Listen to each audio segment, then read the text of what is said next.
So I will need Gemma's help on that. Thank you everyone once again. Today we are talking about women and girls with disabilities, about their towards their full and effective participation and gender equality.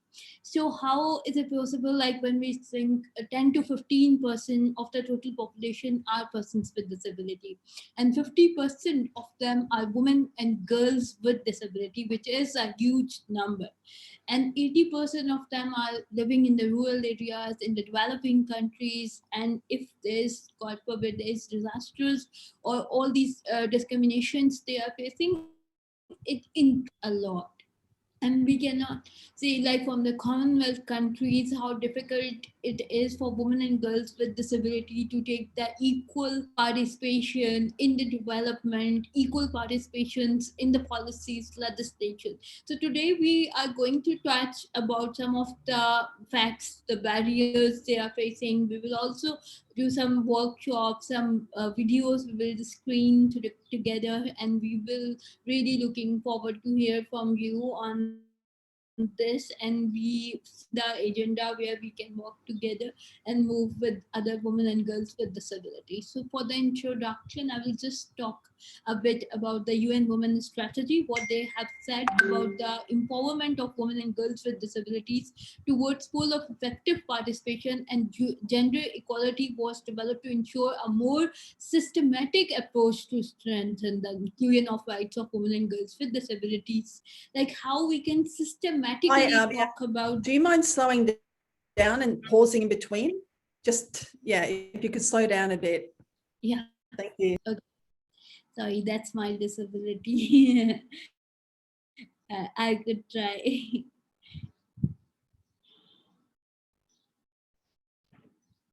So when we talk about more systematic approach to strengthen the inclusion of women and girls with disabilities in UN's effort achieve gender equality, empowerment of women and girls with disabilities, and realization of their rights, like how we can make sure the systematic changes, the systematic barriers we can reduce, and we can talk with the directly to women girls with disability, but at the same time the service providers, the UN, the policy makers, how we can link it together so we can see a more inclusive society, and their rights need to be acknowledged at all levels.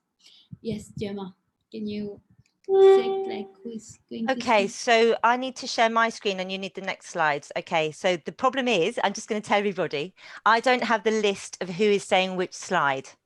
So I've just put a message in the WhatsApp group for Richard to advise Shruti. So again, please just bear with us. Thank you.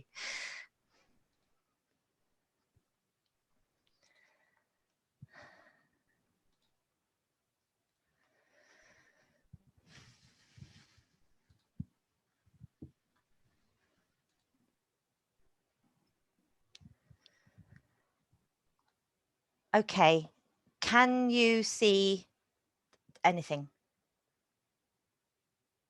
Abia, can you see? What can you see? Yeah, I can see it. Okay, brilliant. Okay, is this the right slide for you? Okay, yeah. So when we talk about patriarchy and the sexism, it's very important, like for the diversified cultures and social, economic, and political power, we see like that kind of influence the men mostly, especially when we see in the disability movement from the gender perspective, and within the gender movement both, we have seen that major gap, like where women with disabilities are getting to access to the information and how they are influencing the more development side. And we can see that discrimination is so visible and clear when the child born. If it's a girl, we just wrap it in a pink, and then if it's a boy, then we wrap it in the blue. And that's the general perception. From there the discrimination started, because we see the physical thing, and we never like talk about more on the inclusion and giving them the equal opportunities when they go to the school. It's always in many of the countries people thought like girls have to go for their education, and for boys, like it's really different perceptions from there. So how we can see all that discrimination, but at the same time the dimensions, or how we argue about that, like how we can provide them the equal opportunities for them. Yeah. Yes, Gemma.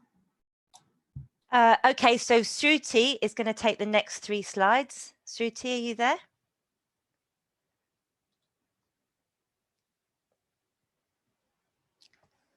Yes, I'm here. Okay, let me just, how's that? Can you see the right one, the right screen? Yeah, can you just click the slide viewer at the bottom, that icon? Yeah. So here we are. Hello, good afternoon, and welcome to the seminar. In the next 3 slides, I'm going to talk about 3 things. One, I'm going to talk to you about working hours, how whether they are disabled or not, women are always at a disadvantage. The second is I'm going to talk about employment for women with disability. And third, on education and girl child with disability. Now, coming to the first, there is a slide in front of you where you can see whether it is a developed country or it is a developing country, there is always a huge gap. Men work longer in paid work and women work longer in unpaid work. So, although husband and wife, men and women, are equally contributing to running the family as a unit, it is always the woman who is contributing more work, more time, more skill, yet she is getting the minimum of recognition, yet she is getting the minimum of payment. And that is something we must all reflect on. And to talk about women with disabilities, you will find recently a study was done, and it was done in the year 2018, and it was done by a group called as researchers, or the project was called as Working It Out Together, Working Women with Disabilities and Employment. They held a lot of focus group discussions with 42 women with disabilities, and the participants aged from 21 to 61, varying disabilities, working both in the government and the non-government, also sometimes in the field, agricultural work. And during this discussion, it came to the fore that women with disabilities work no less. They work for 20 hours per week. Then they came home and they took care of their families. They were equal participants, whether it was in cooking or in cleaning the house or in taking care of the other dependent members of the family. However, this recognition doesn't come, and their work is not much appreciated because we have certain assumptions in our society. We assume, doesn't matter developed or developing countries, we assume that women with disabilities have no skills. We assume that women with disabilities have lesser skills to deliver. And this attitude needs to change, and we need to have a focused awareness that women with disabilities contribute a lot to their family's purse and to their family's growth. Can I have the next slide, please? So here we are talking about in this slide about the average employment to population ratios for persons aged 15 years and over by disability status and sex in 6 regions. And the data was collected for 10 years, 2006 to 2016. So what do we find here? We find here that average employment is less than 20% in each of the cases, whether we compare women with disabilities against women, or we compare women with disabilities against men with disabilities. We find that average employment to population ratio is always less. So in the sub-Saharan and in the regions where the gap was huge, was Oceania, it was Latin America and Caribbean Europe. Whereas in North Africa and Western Asia, whereas in Eastern Asia, these gaps were very less, very clearly pointing out to identification, to their visibility, to their contribution, to their skills. One deduction that we can make very emphatically or logically is women with disabilities, when provided with opportunities, when their skills are developed, when they are given opportunities to educate themselves, when stigma and discrimination is at the lowest, they can work at par with their other counterparts who do not have disability. They can work at par or sometimes better than their male counterparts who have disability, and contribute to their family, to the society, and to the growth of the nation. Now, coming to the next slide. Yes, here is a slide in front of you which talks to you. The study was done on a population of women and girl child between 15 to 29 years who never attended school. So what is happening is girls with disabilities, they are a large and a diverse group, and their educational needs have gone unnoticed by all experts. The experts who are committed to gender equity and the experts who are committed to disability equality. Hence, there has been very little research, limited policy and program development to ensure that girls with disability participate in education. Despite the figures that suggested that as little as 2% of girl child with disabilities attend school. We all know about the GEM reports, they're global education monitoring, and they come out with the annual reports. They talk about the status of education across the world. And this report has found that girls with disabilities, they faced increased isolation, stigmatization, discrimination, were given less opportunity to participate in communal life, and they were at risk of abuse, including forms of sexual violence.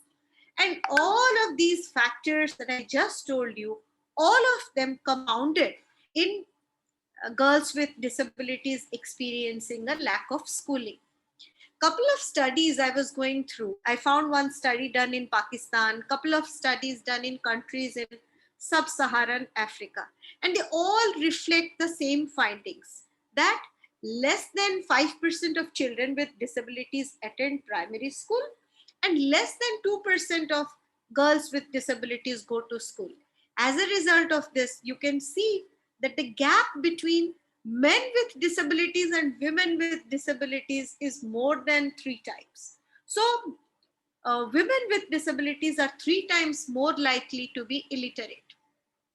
But the good thing is, over the past 10 years, supported by the international context, a lot of governments, they have taken a lot of proactive status towards inclusive education. And all these strategies have experienced the same bottlenecks. And they have suggested also that multiple factors are shaping the experience of girls with disabilities when it comes to education. One is popular beliefs which perpetuate stigma.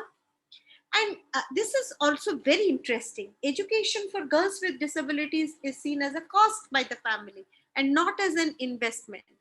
One of the comments that was given by one of the UN disability rapporteur was, a mother came to him and said that, you see, you took my child to school. My child was earning 2,500 francs by begging, and now I'm losing on that money. And then, of course, the age variable worsens discrimination when they attain puberty and they start dropping down. Then socio-cultural and socio-economic factors also have a major impact. And all these things, all the governments need to consider when we are planning for education of the girl child. Because the girl child will grow up tomorrow, get married, have her own children. If she is not educated, she is not empowered, then it is very difficult to bring her up children as active citizens. Thank you, Gemma. Thank you, Shruti. Okay, the next slide is looks like GBV, high risk of violence, sexual violence. Abby, are you able to talk to that? Yeah. So can you go to the slide, the other one, because I have like started from there, the woman who is sitting on a wheelchair. Can you see that? Okay, I'm really sorry. I just literally have this now, so I could probably go on. Let me just escape the screen a moment, just to hold on. Ah, it's back. Oh my goodness! Please, everyone, bear with me. So you don't want this one. Can you see what I've got down the side? Yes. Okay. Can Now, you- if you were wanting to share a film, I'm going to have to stop sharing so that I can change the sound and better. Is that what you're wanting to do? You want, yes. it's a film you want? Okay. I really do appreciate everybody. Just bear with me while we do this. Hold on 1 second. Okay, so stop share. Right. Hold on. Oh my word. Professional as ever. That's still oh, Abby, that's still your screen. That's okay. So hold on. Share screen. Oh, you've got your screen, Abia? Yes. Oh, so you can share your screen. That's fine. Listen, if you're going to play a film, you need to make sure you have your sound optimized. Is that okay? Okay, so is it okay for you to do the film? So if you want me to do the film, that's Yeah. absolutely fine. But I just need to, I will need to sort of reshare if you like. So if you could just bear with me a moment. Sorry. Yeah. Thank you, everybody. Thank you.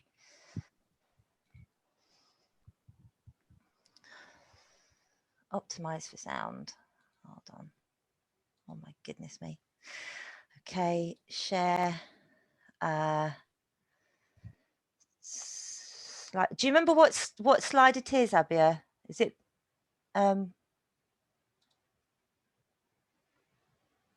this one? It is slide number 6, I think. We have to start from slide number 6. No, I think we might be working from slightly different ones. Abia, can you see? Is it this? If I got the right one on, is it the gender-based violence? Oh no, that's activity 2. That's not right, is it? Okay. Were you wanting me to show this film?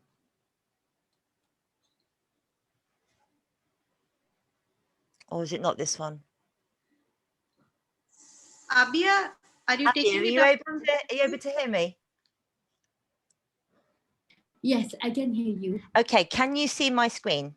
Yes, I can. Is this the right one you want? There was another film, but yes, if you could play this.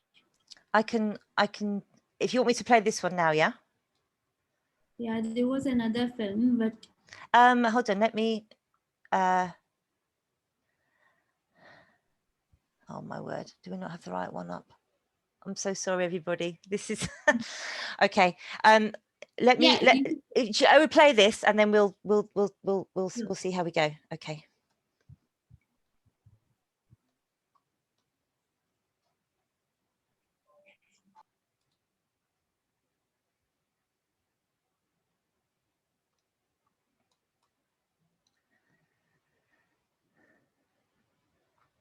Names have been changed to protect the identity of the survivor. A village in Uttarakhand state in India.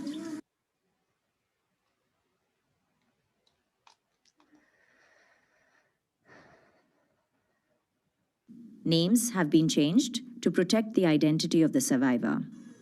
A village in Uttarakhand state in India. Shabana, a mother, speaks. Her clothes were full of blood. The doctor got very angry and said, "This is not an injury. This is a rape case." Nidhi Goyal, a disability rights activist and a consultant for Human Rights Watch. In 2014, Razia, a 13-year-old girl with an intellectual disability and difficulty in speaking, was raped by her brother's tutor in a village in Uttarakhand. Accessing justice is specifically difficult for women and girls with disabilities. They lack the support that they need at every stage of the process to seek justice, reporting abuse to the police, accessing medical care, navigating the court system, and obtaining compensation. The boy's family was offering money, but our family members wanted justice. In this case, the court-assigned lawyer had no experience handling cases of girls and women with disabilities. Rizwan Ali Fahim, a lawyer at the Latika Roy Foundation, a local NGO, stepped in to help. We were told by the family that the police were not taking any action against the accused. And we were also told that the accused was still roaming free in the village. In 2012 and 2013, India adopted new laws to address the specific needs of women and girls with disabilities, including the right to record testimony with the police in a safe place of their choice, the right to be assisted by an interpreter or a support person, and the right to identify the accused using a method other than visual identification, such as a voice lineup. But these new laws need to be implemented in order to protect the rights of women and girls with disabilities. The police wrote that the victim was unable to give a statement, likely due to trauma, but it was because of her intellectual disability. Mamta Govil, a social worker for the Latika Roy Foundation. She had speech, but she was not able to communicate very clearly. And it was not easy to establish what had happened. It took a long time. The counselor used a doll, and this child was able to tell us exactly what had happened. The new laws cover steps that the police, hospital personnel, judicial officers, and judges should take to support women and girls with disabilities. In this case, the laws were violated. Razia was made to sit in the same waiting area as the suspect during the DNA testing. The victim's mother was sitting between her and the accused. And the victim was very troubled by this, because the accused was sitting very proudly in front of her. Although initially the case was not handled correctly, a senior police official intervened to implement the legal protections, helping Razia and many others in the district. Sanjay Gunjayal, Inspector General of Uttarakhand Police.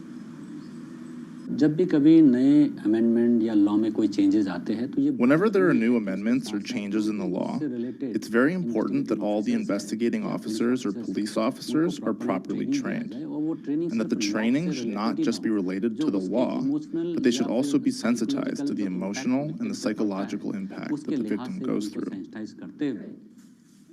Wasim, Razia's father.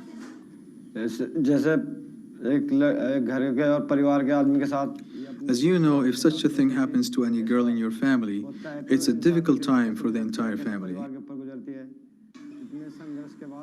After a long struggle of doing many rounds in court, the court directed the government to give us $3,000 as compensation.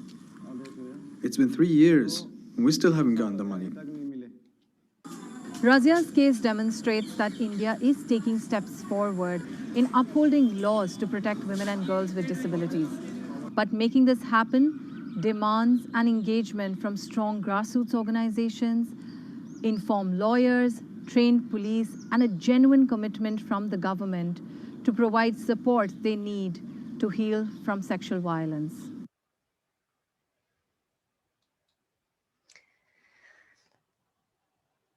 Okay, thank you, Abia. You can share your screen now. I've stopped sharing mine. Okay, thank you, Gemma. Yes, I'm sharing my screen now. Okay, can you see my screen now? We can, yeah. We've got the ones down the side at the moment, but that's, if you could just press the little slide thing at the, oh, I can't see it. Oh, yes, on yours. If you press the little, if you move your cursor down, you know there we go. That's it. Okay, thank you. So this video have explained how women and girls with disabilities face the gender-based violence every day in their life. And it's very few women who get opportunity to report it back, because we have extreme level stigma that exists in our societies related to disability. People thought like they are very close to God, so we have to respect them. We can't talk about their sexual problems and all. And at the same time, they thought like you are the punishment from the God, so that's why we don't need to talk to them about their problems, about their challenges. And in both extreme situation, women with disabilities are not able to share their personal barriers, their personal feelings. And especially when we talk about the gender-based violence and sexual harassments they are facing every day, they were not able to report it back to the service provider. And if they report, then mostly the service providers are not that much accepted the discrimination, and they are not prepared how to handle that.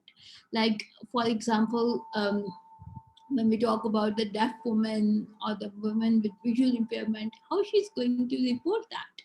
So in that cases, we have seen during the COVID pandemic, the gender-based violence was on the increase. And women with disabilities were like facing all the trauma. They felt like they might find it harder to flee, to be left behind, or they lost their assistive devices, their caregivers, the protection network. And as a result of the lockdown, and women with disabilities are dependent on the other family members, because we know all the people were not staying back at home before the COVID, and now with the COVID, everyone have to stay back at home.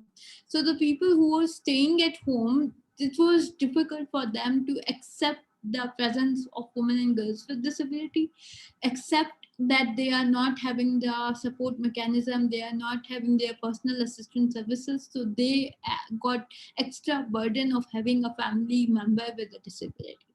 And what happened here is like, if they are not their first hand like experience, like people, father, mother, or the relative, then they are facing sexual violation from them. And we witnessed and we talked with many of the women with disabilities where their mothers pray that our daughter die before we die, because nobody is going to take care of them. And they have seen examples of the gender-based violence during the COVID-19 pandemic. We got many women with disabilities, family members, they were reporting like, we cannot bear that more because now it's getting more complicated. We have to go for the forced sterilization. We have to go for the like consult with the doctors just to find a solution, because if we are living our daughters at home, then how we are going to take care of them and how we are supporting them. The financial structures, the healthcare, and all that was badly failed during this pandemic. Even women with disabilities were not able to go to for the general checkup to the hospital to get the advice from the doctors. And also in that situation, we had some discussions around women with disabilities network and talked to them like what they actually want to more supporting women and girls with disability. I could just share an example like what we did in Pakistan. We established the virtual peer support group of women with disability.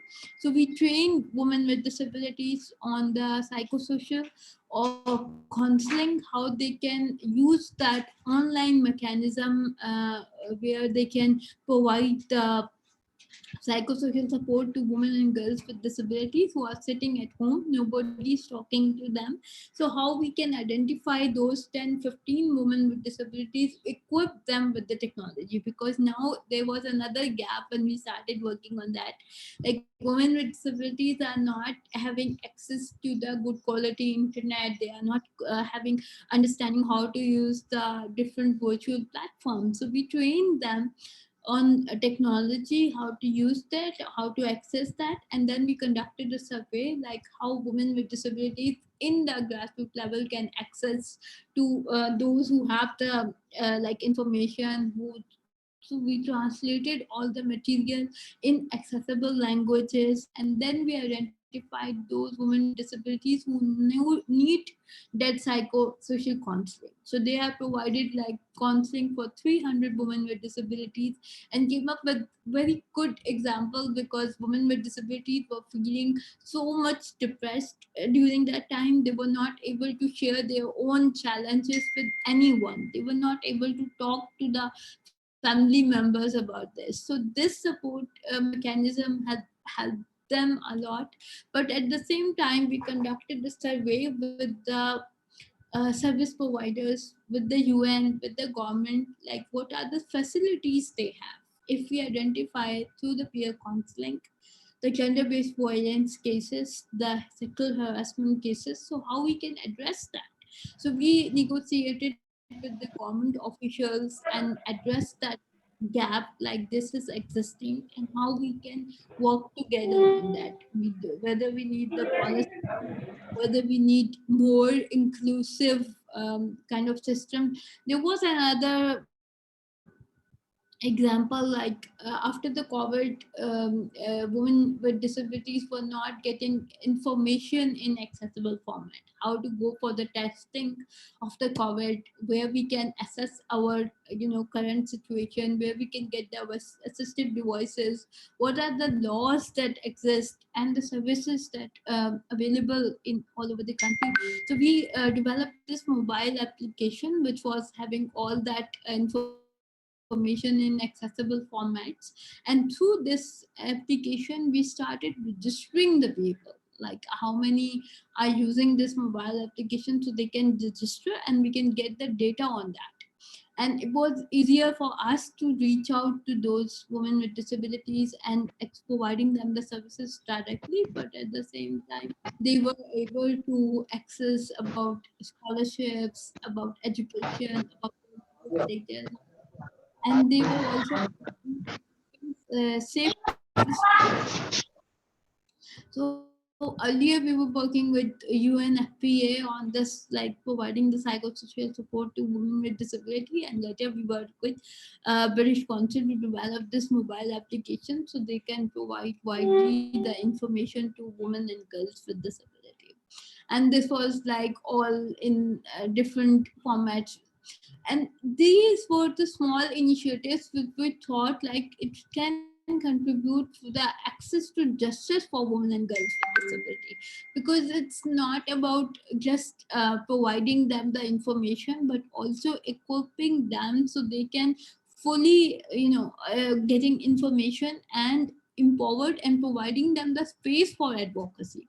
We also, and another thing we did with the IPS, International Federation of Electoral Processes, what we did, like we trained women with disabilities again virtually and established advocacy platforms where they can talk about their rights with the government officials. And it was Power to Persuade program, where women with disabilities get that information about gender-based violence, they get information about their own rights there, where they established that advocacy platforms virtual, where we invited the government officials, the service providers, and had one-to-one discussions with them and convince them or through the policy statements, through all that other information, how you can make your policies more inclusive. And we got the first ever legislation in Pakistan on the rights of persons with disabilities, which was on right-based approach. And we were working on the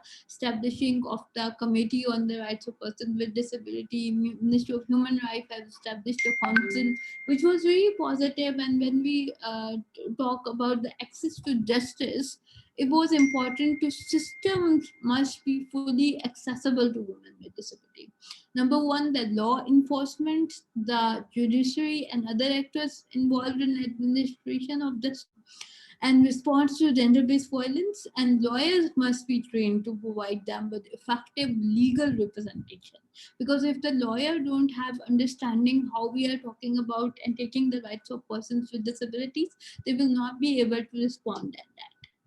And then information and legal right must be available in alternate formats. And state must recognize the legal capacity of women with disabilities and engage them directly in all discussions at all levels. Access to necessary support services to navigate, and how they can, like we all know what we are doing from learning from doing, but at least we have the proper information and equip women with disabilities on that. And loss of custody of their children when they're seeking justice for gender-based violence, and also the police restrictions and the court must be physical accessible. They have the sign language interpretations available. If they need the material in sign language, they can provide that.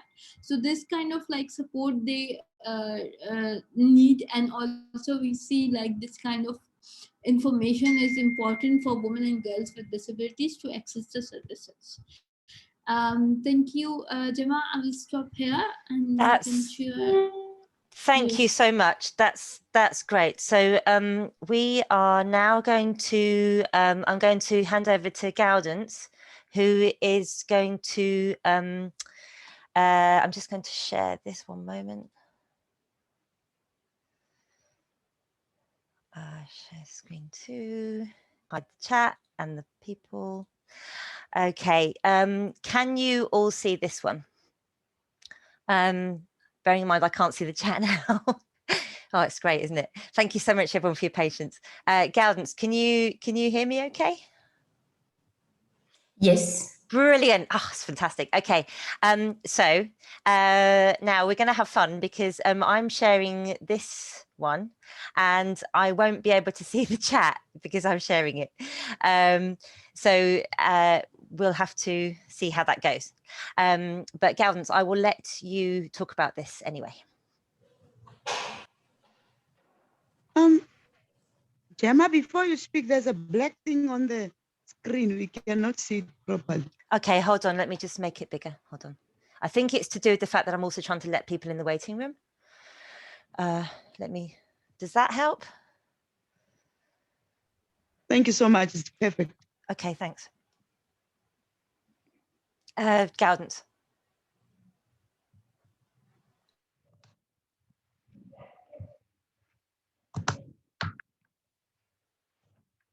Okay, thank you. We took our time to discuss from the first module to discuss about disability rights, some services, but now today we are discussing about women with disabilities. We talked about the background, the double discrimination they go through in their daily living. So let us for now reflect back from our experience, from our DPO's organization, where we come from, and we ask ourselves and we share what are the causes of high level of gender-based violence to disabled girls, disabled women. If anyone can make suggestion of 2 ideas in the chat, but also as we discuss on the causes, what do we also need to be done as us as participants to the cause, but also it can be something else that can be done from organization to reduce these levels of abuse. So everyone is welcome to share 2 causes of the high level of gender-based violence in the chat, use the chat, but also what do we need to do? Thank you. Okay, so what happens now, Gaudence, is that we give everybody a couple of minutes to write in the chat. And then I might need to move just in the chat. slide over. Yes, so we'll need but we need to just stop talking so the Yes. captioner can. Okay, thank you.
Okay, so I think I've managed to slide the chat so that it doesn't share on the screen.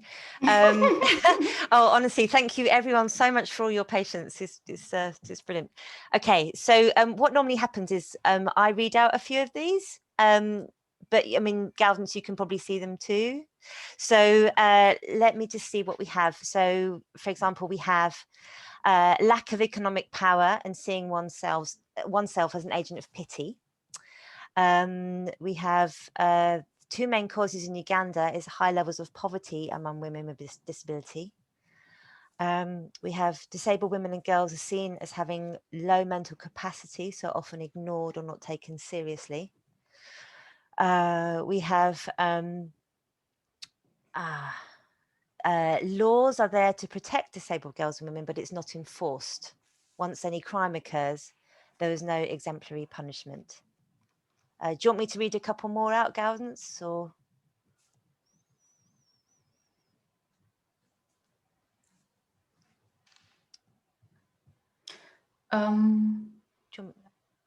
Thank you.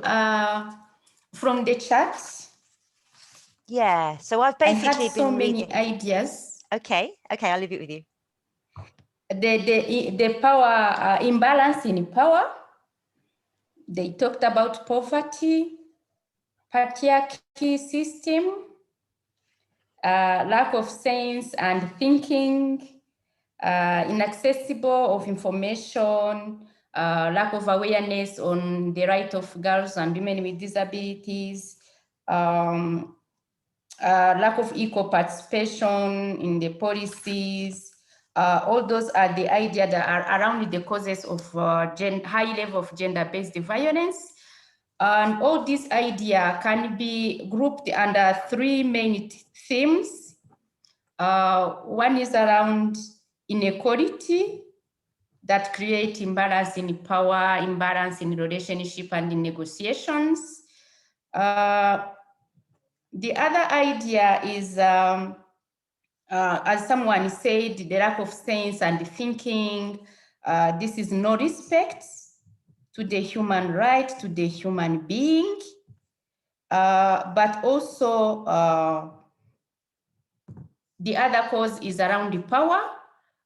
We all know that we have different powers, 4 types of power. The power over, we have the power with, to work with, to discuss, to share. We also the power to do something, make a decision, and also the power within. When it comes to the gender-based violence, this is the power over, the misuse of the power that we have. Instead of sharing the power, instead of discussing, instead of sharing, and instead of create like an environment of the decisions, we use the power over, and this is the most and the root cause of gender-based violence. But also the power within is important, as someone said that we experience the lack of awareness among even girls and women with disability about their rights. They don't have information, so they are not powered enough. It can happen that surrounding girls and women with disability, they face challenges, but when they are empowered, they have the power within, then they can push all those challenges surrounding them. They can decide, they can find a way to overcome all those challenges. They can report all those cases of gender-based violence. So what we can do, of course, as participants said, we need to empower girls and women with disability economically, because for reporting all those gender-based violence, for saying no, sometimes it is difficult for them as they economically depending on their perpetrators.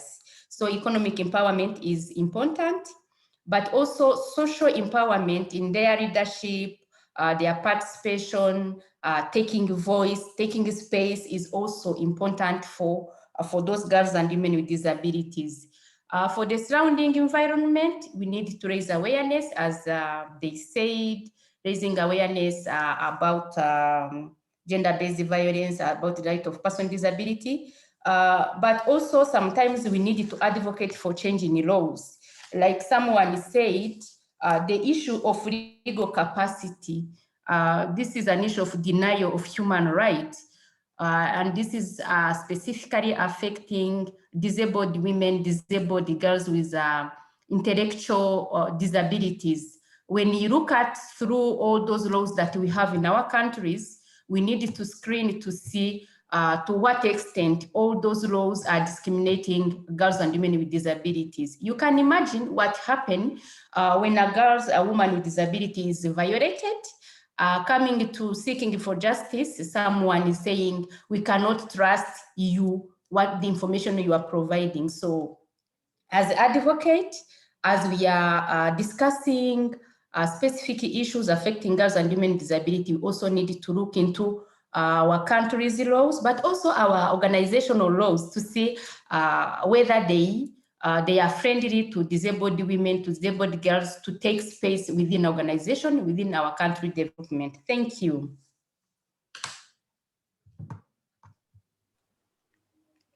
Thank you, Gaudence. So do you want to do, so we're going to have this chat openly now. Shall we?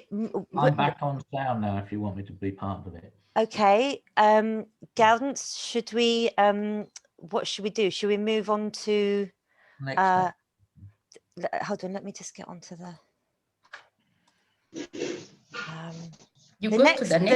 the next activity. We could go straight on to the next chat activity. Can everyone see that? Can you see that screen, Gaudence? Yes, I can see it. Okay, so basically what the plan is here is that this is for women only to answer, with the idea that men will answer in a moment. So Gaudence, if you introduce this, that would be good. Thank you. We also, as advocates, need to create a friendly environment for girls and women with disabilities within our respective organization, our respective DPOs. So this is the time that we invite disabled girls, disabled women here present in the course to discuss and share how do you feel, or what do you expect that should be done to make sure that the disability movement, your respective organization, are more habitable for disabled girls, for disabled women. You are invited to share your suggestion as girls and women with disabilities. So our brothers from this course can also hear your voice, what you expect to be done within your disability movement. After women, we invite men also to share what should be adjusted to make sure that disabled women are accommodated equally within our DPOs. Okay, so women only now, please. We'll have a couple of minutes. Thank you. Thank you.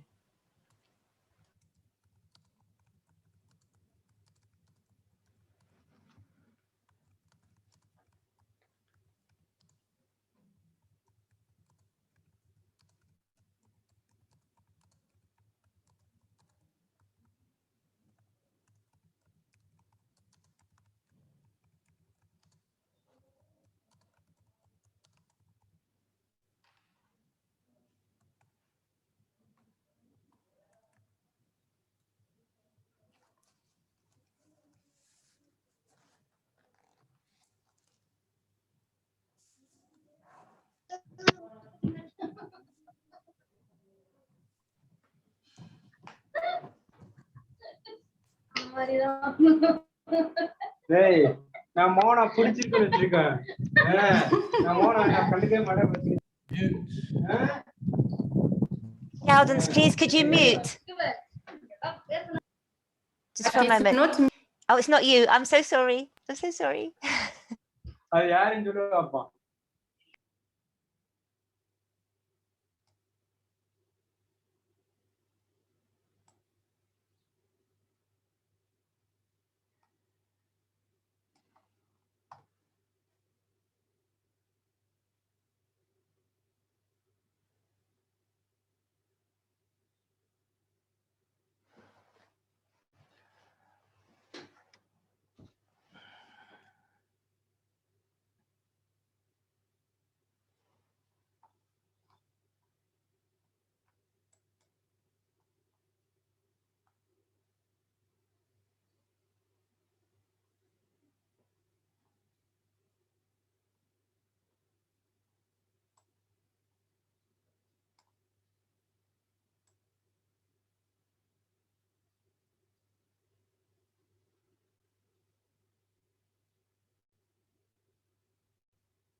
Hello to everyone.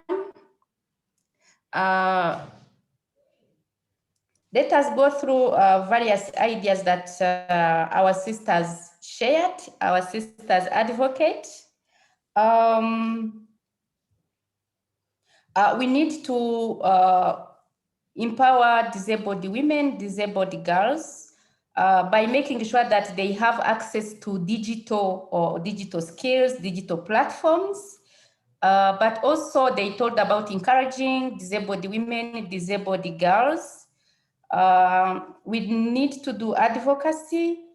We need to build self-confidence, self-esteem, making sure that disabled women are part of leadership within our DPOs. But also someone shared an idea about connecting with other well-established women in general within our countries. And I feel this is also important to make sure that we are not creating our own spaces for, because this is itself somehow self-discrimination. We need to make sure that we are part of other women's movement, other women's organization, to make sure that we access other empowerment opportunity, other economic opportunities. Disabled women need to connect with other women's movement. So someone talked about mentorship. Sometimes we need to make sure that disabled women, disabled girls find a space to grow within our DPOs, but also we mentor them, we give them opportunity for leadership, so that they can develop their self-confidence within our DPOs. Let us now invite brothers to share what should be done within our DPOs to make sure that all those ideas women are sharing came into realization, into action. Guidance, it's Richard here. Can I say a couple of words before they do that? And can we click Yes, on the next? yes. Can Welcome. we click on to activity 3F? Sorry, I've been unconnected from you for some time, but we won't see this film now. We haven't time. It'll go up on the website. Can we go on to the next slide? Just hold yeah. on, Richard. Okay, so the next, okay, hold on. So I didn't know what the next slide was, and it wasn't the next slide wasn't the next slide that you're thinking is. Now I know that this is a film about training. No. So do you want me to go on to one after this, or this is the one you want? On to the one after this. I'll just say what this is so people know, but it relates. We'll put it up on the website, but you won't be able to see it here. But it will be translated in the afternoon one. Can we go on to the next one? The next slide. Okay. Yeah. Now you'll have heard that the root cause of this is patriarchy and misogyny and sexism. And unless we as men change the way we are and recognize that it's not acceptable to use our power to put women down, things are not going to change. So we need to talk about now what we as men can actually do to make our DPOs habitable for women so that they can exercise their equal rights. And I think it's important that we move outwards from our movement. So I think it would be good to have men now on the call put forward what they think we can do to make disability movement more habitable for women, and what men can do to change their thinking and their behavior. So we'll have a couple of minutes on that and then share those. Thank you.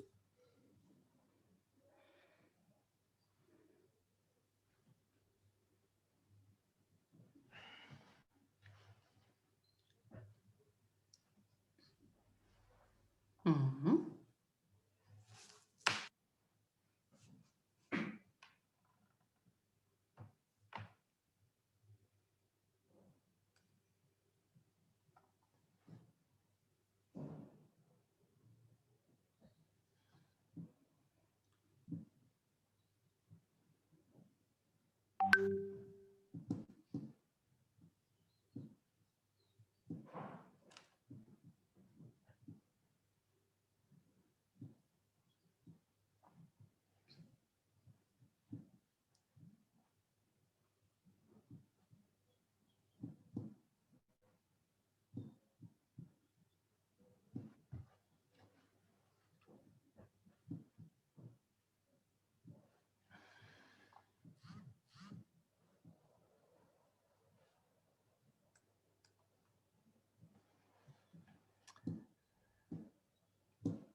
men on the call, don't be shy.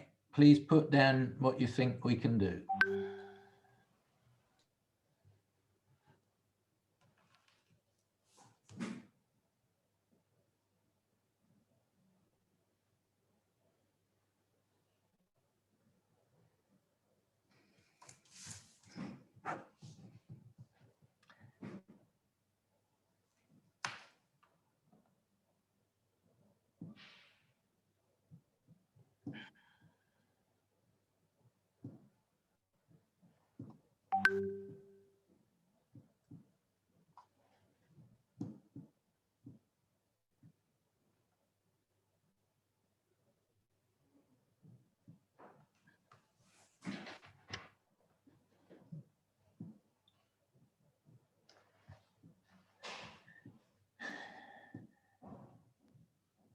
We've got 2 ideas in, but could people put more in? Women could also make suggestions about how the men can be changed.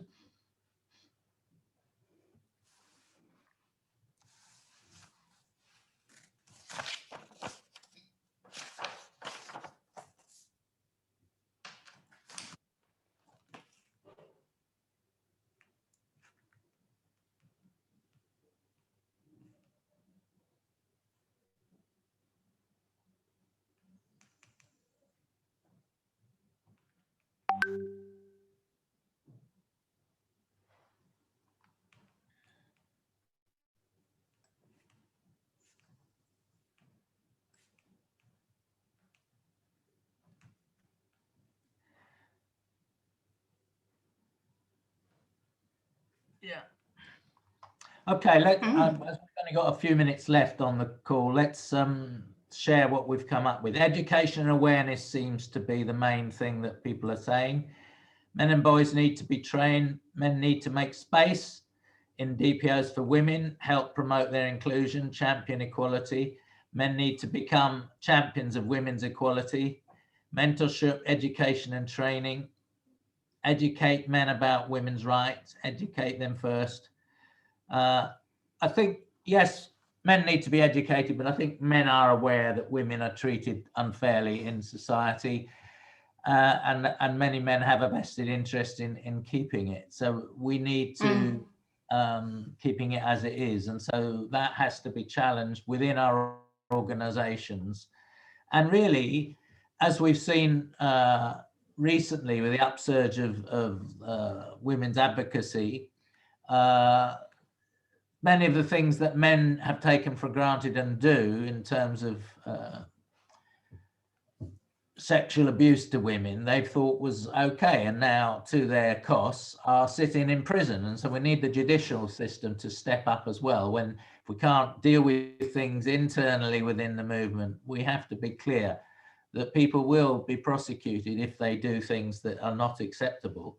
And so I think there have to be the two strands, education and support, but also saying that behavior is just not acceptable and we won't have it. And the film that we were going to see before was about a training we did in the South Pacific, where after the second day, the women complained that the men, they've been drawn from 9 Commonwealth countries in the Pacific, men and women from each island and the youth.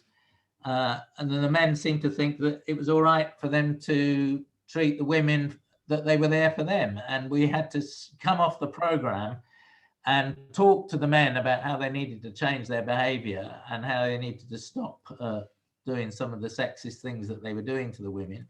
And meanwhile, the women worked out a program of how the men should behave. And I think those two things together, all but one man accepted it. One had to leave the course because he couldn't accept it. Well, if people can't make changes, I'm afraid you have to be more punitive towards them. This behavior is just not acceptable in our society and so on. Now, I'd like to end by asking the women who are still on the call, the women presenters, to have their last word really about where we need to go on this issue. Thanks very much.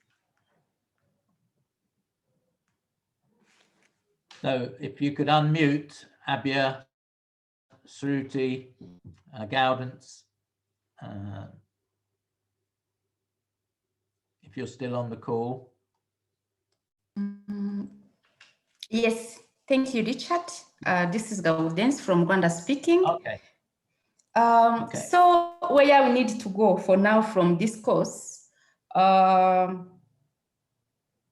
we need to go back and assess ourselves from our organization, see whether we have gender-sensitive policies, strategies to make sure that all those girls and women with disabilities find a space within our DPOs to grow, but also to learn.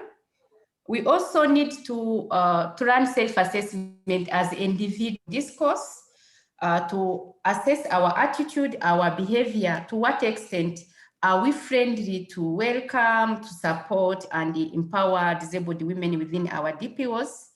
On the other side, we need to go outside our DPOs, look into our country laws, our country women empowerment programs, strategies, laws, to see whether they are friendly, they are sensitive to women, disabled women issues, and then we establish a advocacy agenda supporting disabled womenization to make sure that we support them to connect and benefit from this, other women's movement strategies and programs. Thank you. Any other of the presenters would like a last word? Sruti, are you still with us? Or Abia? Abia's here. Abia, would you like to say where we go from here?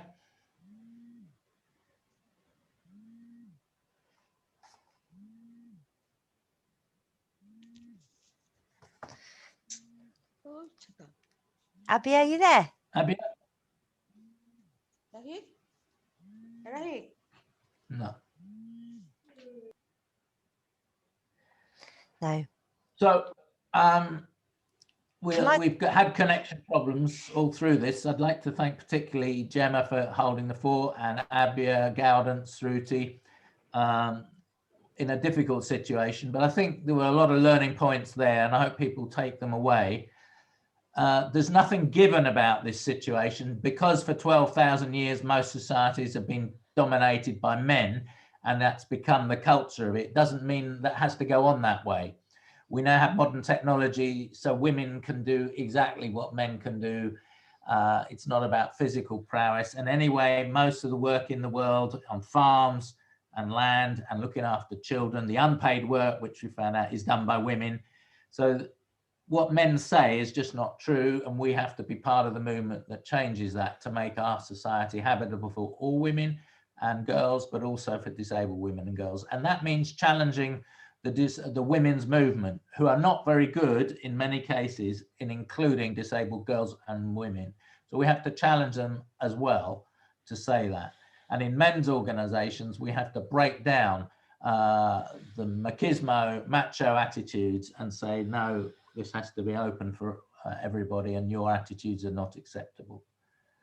So I think we need to stop there. You will have up to night on the internet, on the website, module 11 on anti-racism and disability, and there's a film on that, and there's also a course book with follow-up activities, and we will then have 2 seminars on that next week. Thank you very much. Thank you, everybody, for your patience, and thank you, Gaudence, Sruti, and Abia, for stepping in so brilliantly and holding it all together. Thank you. Thanks very much. Thank you, everyone. Bye. Bye-bye. Bye. Bye. Bye. Thank you so much. Bye. Bye. Bye, everyone.